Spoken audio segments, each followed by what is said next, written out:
When the COVID-19 crisis struck the US in March of 2020, it made my personal life a lot more challenging and affected the people in my life in various ways. First off, my college campus closed and all classes had to start distance learning. This was a seamless transition for people with online classes before the crisis, but in-person courses began using such platforms as Zoom to hold virtual classes aimed at maintaining social distancing and practicing self-isolation, all measures to hasten the spread of COVID-19. Let's come back at the end. In my daily life, I had to make changes to my diet because restaurants were forced to close their dining rooms. I would either have to use a mobile app or call in, pick up myself or use curbside pickup, or go through the drive-thru. Thank you. The virus had forced me to eat either at home or, worst case scenario, in my own car. Something I said I'd never do.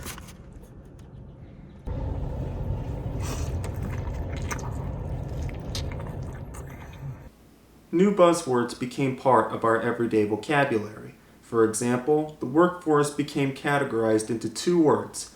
There's essential, those who would maintain their jobs and their paychecks, and non-essential, those who would no longer have a job until this crisis subsided.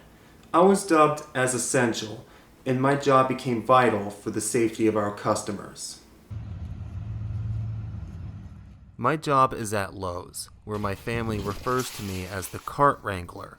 My actual title is front loader, but my responsibility is bringing all the shopping carts from the parking lot back inside the store.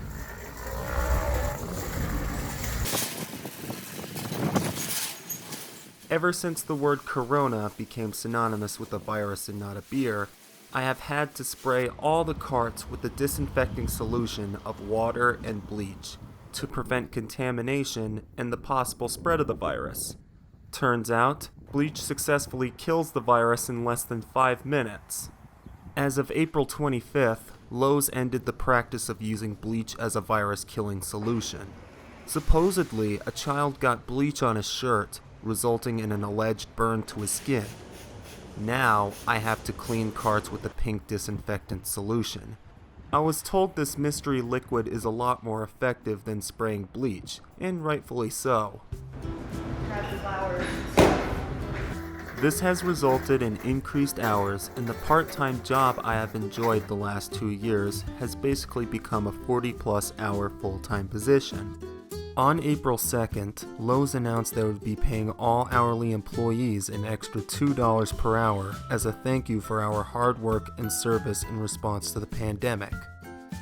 I feel lucky to still have a job and a nice steady paycheck, while currently 22 million Americans have filed for unemployment since mid-March.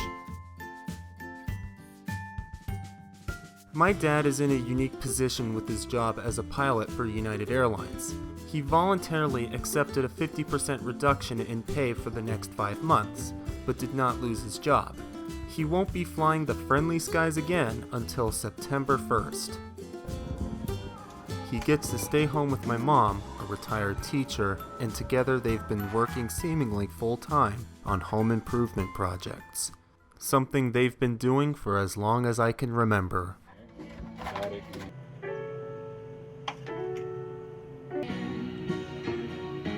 Despite the COVID-19 outbreak, my parents continued working on their house projects.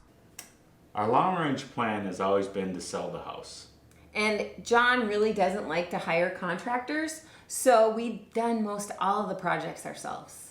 Just when we get a project started, we usually run out of time. I get called out on a trip. So we found that this quarantine has been beneficial to our progress. We're able to just get into that project and just keep on working.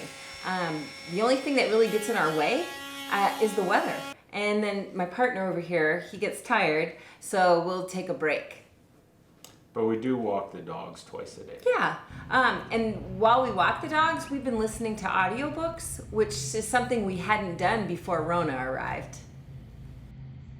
Did you have to go out to get any supplies during quarantine? Most of the supplies that we have for our projects, we already purchased them because we We've been working on things for a long time. So there were a few times when we had to make some trips to Lowe's, and thankfully Lowe's was open. And we did a lot. We ordered some things online, and they came right to the house. So we practiced social distancing with our delivery man. And when we would take turns going to the store if we needed to go. And I always wore gloves, and I carry a little pocket-size Lysol when I go. Many changes happened during our initial quarantine.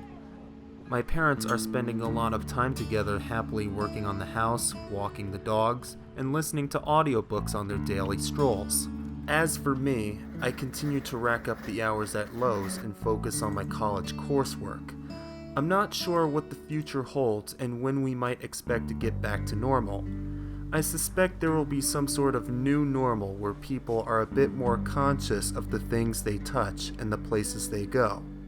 Even though the uncertainty of the dreaded virus prevented us from doing the things we had planned, we were still able to be productive and find positivity amidst a pandemic.